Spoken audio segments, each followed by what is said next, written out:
नमस्कार सम्पूर्णमा हजुरहरूलाई हजुरको नेपाली भान्सामा स्वागत छ। आज म हजुरहरू सामु एकदमै हेल्दी खाजा आटाको नुडल्स बनाउन गइरहेकी छु। यसको लागि सर्वप्रथम त बारीबाट पाकेको टमाटरलाई टिपे। यो नुडल्समा चाहिँ अलि धेरै नै टमाटर हाल्दा मिठो हुने भएको हुनाले अलि धेरै नै टिपेकी छु। अब लसुनलाई पनि उखेले। लसुनको पत्ताले झनै स्वादिलो बनाउँदछ र गार्निस गर्नको लागि धनियाँको पत्तालाई पनि टिपेर राखे र मैले चाहिँ यहाँ छ्यापीको पत्तालाई पनि टिपे। अब मैले चाहिँ यहाँ किचन स्ल्याबलाई राम्रोसँग सफा गरेर त्यसमाथि आटाको पिठोलाई छर्के र मैले चाहिँ यहाँ पहिला नै आटालाई मुछेर राखिसकेको हुनाले एक डल्लो आटाको डोलाई बेलनाको सहायताले थिचेर लम्ब्याउँदै जानु पर्दछ। धेरै पातलो पनि बनाउनु पर्दैन। अब उक्त रोटीलाई फोल्ड गर्दै जानु पर्दछ। यहाँ चाहिँ मैले पिठो छर्किन बिर्सेछु, त्यसैले फेरि छर्किँदै फोल्ड गर्दैछु। यसो गर्नाले चाहिँ हाम्रो रोटी एक आपसमा टाँसिँदैन र एउटा चक्कुको सहायताले काटिदिनुहोस् र सबै काटेर भ्याएपछि एक एक गरी उक्त नुडल्सलाई एक आपसबाट छुट्याउँदै लैजानुहोस्।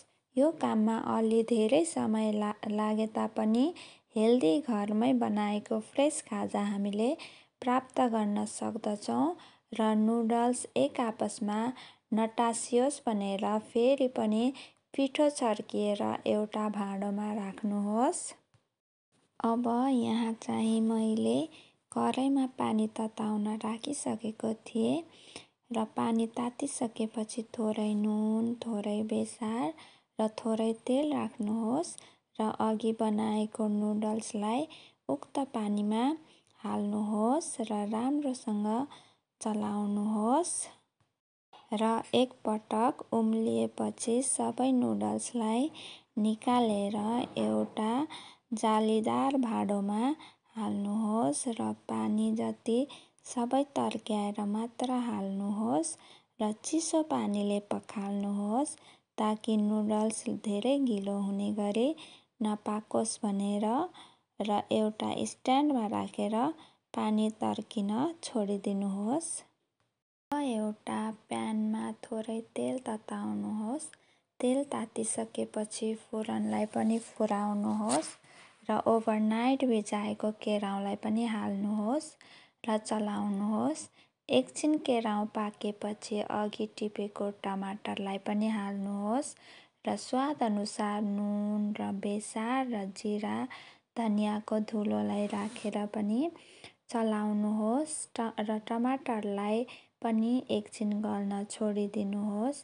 त्यसपछि लसुनको पत्ता र छ्यापीको पत्ता हालेर पनि चलाउनुहोस् र ढकनी लाएर सबै सामग्रीलाई पाक्न छोडिदिनुहोस्। सबै सामग्री पाकेपछि अदुवा लसुनको पेस्टलाई पनि एकछिन पकाउनुहोस् र थोरै पानी हालेर उम्लिन छोडिदिनुहोस्। अब उम्लिएपछि त्यसमा उक्त नुडल्सलाई हाल्नुहोस् र बिस्तारै बिस्तारै हल्लाउँदै चलाउनुहोस् ताकि टाँसिएको नुडल्स पनि छुट्टियोस् भनेर। अब 1-2 मिनेट पकाएपछि माथिबाट धनियाँले गार्निस गरिदिनुहोस् र माथिबाट अमिलो निचर्नका लागि कागती पनि टिपे।